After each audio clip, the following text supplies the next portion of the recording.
ఈ ఒక్క సూర్యగ్రహణ ప్రభావం అత్యంత ప్రమాదకరంగా మారబోతుంది. మేషరాశి, మిథున రాశి, కర్కాటక రాశి, వృశ్చిక రాశి, మీనరాశి ఈ 5 రాశులకి కూడా గండం తరుముకు రాబోతుంది. ఆ వచ్చేటువంటి గండం నుంచి మనం బయటపడాలి అన్నట్లయితే అపమృత్యుప్రదమైనటువంటి దోషం నుంచి నివృత్తి చేసేటువంటి 8 రకముల ద్రవ్యములు ఉన్నాయి.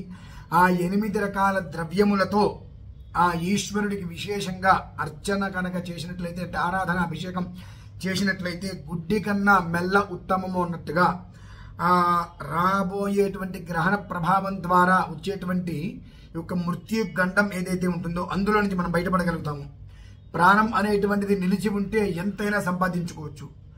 ఎలాంటి ప్రాణాపాయములు జరగకుండా సుఖంగా తేలికగా బయటపడి క్షేమకరమైన జీవితాన్ని మీరందరూ కూడా అనుభవించాలని చెప్పి కోరుకుంటున్నాను.